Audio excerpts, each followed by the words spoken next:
नमस्कार. कवडे किचनमध्ये तुमचं सर्वांचं मनापासून स्वागत आहे. तर आज आपण डिंगऱ्याची भाजी बघणार आहोत. तर बघा आता खूप बाजारामध्ये डिंगरे येत आहे, एकदम सुंदर सुंदर, एकदम कवड्या कचक. तर बघा मी इथं निवडून घेतलेले आहे. या पद्धतीने अशा आपल्याला निब्बर नाही आणायच्या, एकदम अशा या पद्धतीचे घेऊन यायच्या बाजारामधून. तर बघा मी निवडून घेतलेले आहे आणि पाण्यामध्ये टाकून घेतलेले आहे. तुम्ही आधी पण धुवून घेऊ शकता जेव्हा आपण निवडायच्या आधी. आणि इथं घेतलेलं आहे मी हिंग, इथे घेतलेलं आहे चवीपुरतं मीठ, जिरे आणि लसूण आणि मिरच्या घेतलेल्या आहे चवीपुरती, आणि इथे घेतलेले आहे शेंगदाणे भाजून.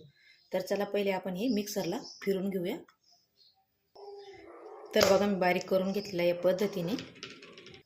तर बघा मी इथं कढईमध्ये तेल गरम करायला ठेवलं होतं. तर बघा तेल पण गरम झालेलं आहे.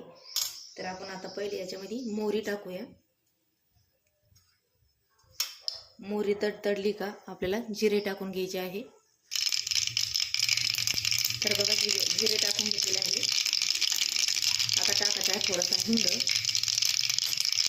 आता जो आपण ठेचा करून घेतलेला हिरव्या मिरचीचा आणि लसणाचा, तर तो टाकून घ्यायचा आहे. आता थोडीशी धने पावडर टाकून घेऊया, 1 चमचा छोटा. थोडीशी किंचित हळद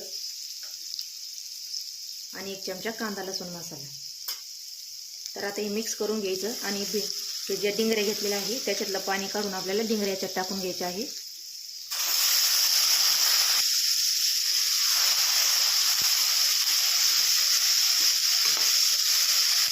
तर बघा या मिक्स करून झालेला आहे.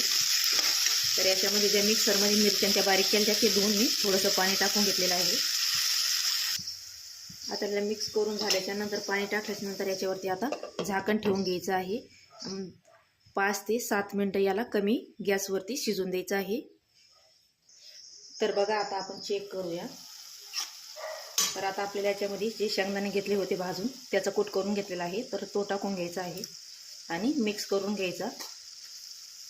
अजून वाफेवरती याला 1 ते 2 मिनटं होऊन देऊया. तर बघा मी याच्यामध्ये कोथिंबीर टाकून घेतलेली आहे आणि मिक्स करून घेतलेलं आहे. तर बघा आपली डिंगरी आता तयार झालेली आहे. तर आता आपण हे बघा शिजलेली आहे. तर आता आपण गॅस बंद करून टाकूया. तर बघा आता आपण डिशमध्ये काढून घेऊया. खाण्यासाठी तयार झालेली आहे डिंगरीची भाजी.